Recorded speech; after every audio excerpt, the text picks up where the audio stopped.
multimillionaires flying around in their own jet planes. We have kids, the only asset they have is a 15-speed bicycle. For those of you that have done any research at all, on my website, we have teenage multimillionaires flying around in their own jet planes. And he's the one that had the 15-speed bicycle. That's why I use it a lot. He's not a teenager anymore. He's 21. If he were standing right here, Josh Kim. He's half Korean, half Caucasian. But the one thing that they all have in common is they're hungry. Hungry for a better life. Hungry for change. Hungry for the tough love their parents didn't give them. So is that what it needs? You have to be hungry. You need to feel the pain. Growth only comes through pain. For those that have read about being an athlete, no pain, no gain. It's the same in life. Elon Musk, Steve Jobs, Dan Pena, Ted Turner, amongst a whole bunch of others, all had one thing in common. We all slept in our office the first 5 or 10 years of our business life.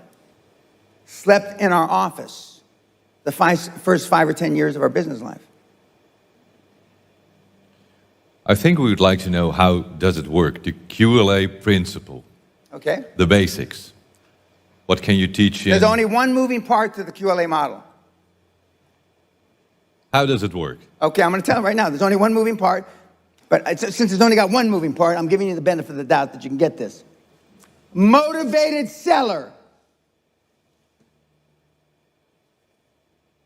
Now, I know it's not politically correct to talk about having sex with 1,000 partners anymore. But rock stars got nothing on Dan Pena. I got more ass than a toilet seat at a fucking bus station. And I was proud of it. How? Because I asked. The squeaky wheel gets the grease. And you've been taught all your life not to ask. To politically fit in. So the one moving part is a motivated seller. Now let's say that this table are all in IT. This table is in manufacturing. This table is in medical services. And this table is in construction. Of these 5 tables, or 5 industries I just mentioned, you're looking for a seller that is between 55 and 70. He has no line of succession, meaning he has nobody to leave the business to, because most children today don't want to have anything to do with their parents' business. There's no succession planning. So there's got a guy, 68 years old, he's been in the business 35 years, he's built up a construction company to 5 million euros a year. He makes let's make it even numbers, €1 million a year out of 5 million, which would be a great business, that'd be 20%. What's he gonna do when he drops dead? He's gonna drop dead, right? And who's he gonna leave the business to? The hag he calls his wife. And what is she gonna do with the business? All nothing. She's hoping she dies before him, so she doesn't have to be stuck with the business. Why don't the owners plan for death? Because nobody wants to talk about it. Why don't owners have a succession plan, meaning when I die, this is what's going to happen to the business? Because they don't want to talk about it. It's one of the things you don't talk about. It's the only thing I talk about. Okay, so you got a motivated seller. He's got a construction company, 5 million euros a year revenue, total revenue. He makes 1 million after tax. That is your prospect. That is the person you call on. And on the site, we show you how to call on these people, how to find them. How to find them. And 7 or 8 times out of 10, you can finance the entire transaction with no equity. You can finance the entire transaction with commercial debt, or as you say in this country, debt. Commercial debt. Meaning you don't have to have any money. Now, Naya Rota, which I had the privilege of teaching at back in the 90s, Erasmus, which I had the privilege of teaching at back in the 90s, and the University of Amsterdam, which I had the privilege of teaching it back in the 90s, I used to ask the question, how many classes have you had in buying a business? Nobody raised their hand. How many classes have you had in selling a business? Nobody raised their hand. How many classes have you had in leadership? Nobody raised their hand. Now, I'm here to tell, because I checked last week, those three fine universities still don't have any classes in those three subjects. So they're not teaching you how to sell your business. They're not teaching you how to buy a business. Arguably, they're only teaching you how to run a business.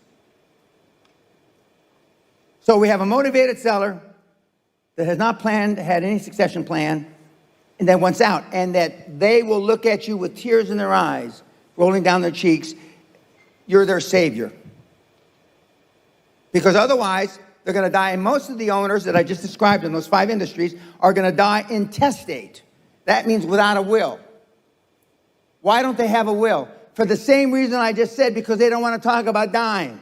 So what happens when John dies and leaves Mary his business without a will? It goes into probate, or whatever the equivalent there is in this country, which means it's in limbo.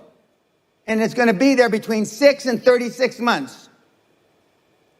But you step in like a knight on a white charging horse to save them. And that's the methodology we use. And this methodology has been around about 140 years. And the first person to think of this, and it wasn't Dan Pena, Andrew Carnegie, the wee Scot, arguably the first really wealthy guy on the planet, who happens to coincidentally come from right down the road from where I live in Scotland.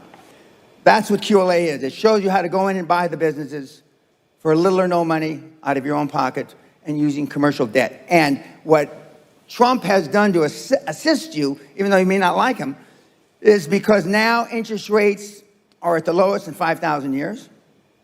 And I hear they're going to go lower in America. And when America sneezes, Holland catches a cold. So if interest rates go lower in America, what do you think is going to happen here? Interest rates are going to go lower. And that's what the QLA is, and it's a simple process. And he followed QLA. This is his 3rd time around. But he bought businesses with no money, right? Right? I mean, he did it. And it doesn't, you know, it's nothing really hard. Now, why doesn't ING Bank tell you this? Why doesn't Rabo tell you this? And whatever the other Dutch banks are, right? Because this methodology I just described to you has little or no fees. I'm going to repeat myself. Little or no fees. There's no investment banking fee. There's no management fee. There's no succession fee. Because you're using commercial debt. And that's why they don't tell you. But then, is it still that easy as it was 20 years ago? Yes. You go to the it's bank. Easier now because there's more money on the street. But you go to the bank and you say that, I want to have your money. Well, no. You don't. No, you borrow. You're going to borrow the money. Just like you did. Yeah, but that was 20 years ago, other time. And what I did what he told me, and I didn't know better.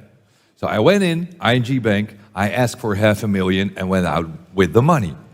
Because you told me you're not going to leave without the money. You don't leave without the money, or a check, or a wire transfer. You sit there and until they're embarrassed. You go in when the fucking bank opens up, 9 o'clock you open, 10, and you don't leave the goddamn place until you got money in your pocket. I mean, literally. Now, see, most of you wouldn't do that because you'd be embarrassed. And it's still that it's better to go to a new bank? Oh, yeah. Now, when a new ING branch opens up in wherever, okay, there's 3 things that you know for sure. Number 1, they've done a lot of marketing surveys that they need a branch there. Number 2, the branch has a lot of money, ING Bank. And number 3, they have no customers. That new branch does not have one customer when it opens up the first day on a Monday morning.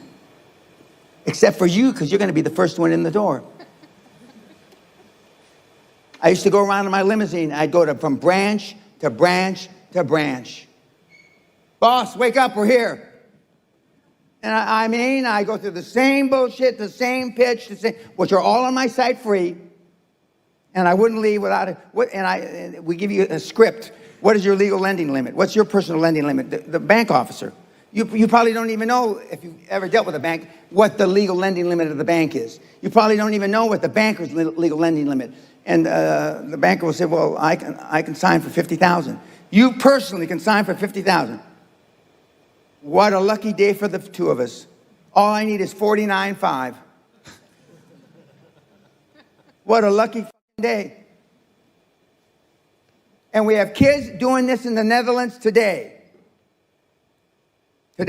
So even since all the rules in the financial system has changed, you say it's still that easy. And the reason why it's easier, because from 20 years ago, there's probably 100 times more cash trying to get out of the bank doors into our pockets now than when you did it 20 years ago. For every dollar, for every euro you put in a bank, they lend out between 20 and 40 euros for every euro you put in, depending on the structure, depending on the balance sheet of the bank. So for every 1,000 euros you deposit, they can lend out between 20,000 and 40,000 euros. And when I was here teaching in the late 90s, I had a speech. It was called "Holland is Not Heaven." And I was a member of the Amstel Club. I'm getting up and making a speech, and Mr. Heineken stood up and said, Mr. Pena, I don't mean to be rude or interrupt you, but could you speak about something else? And I said, well, Mr. Heineken, but why? He says, we all know that, but the Dutch don't like to face up to the truth. Can we talk about something else that's happier for us? And so then the then chairman of ING Bank stood up and said, well, Mr. Pena, let's talk about prostitution. We all understand that. And so, and I didn't know much about prostitution, at least the way it is legalized here. And so I talked to another 10 or 15 minutes, and then we retired to the bar and we had drinks. But now the difference is there's so much more money. And from when you did it, the interest rates are probably 1/5 as high as they were when you took the money from the bank. Why commercial debt and no private equity or venture capital? Because when you take private equity and venture capital, they're going to want the lion's share of the ownership of the business. The famous story is when Steve Jobs and Wozniak started Apple, they got an investment of $91,000 from a guy named Marcellus.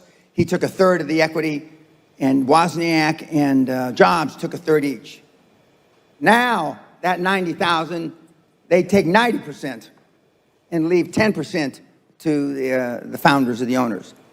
But it's too easy. It's too easy. And when you know that the banks, 75% of all bank loans on the planet are made the last 90 days of the calendar year.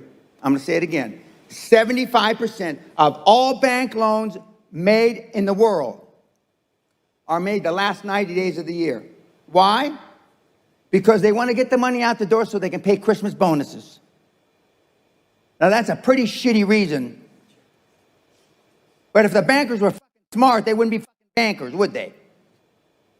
For that very reason. So back to the beginning.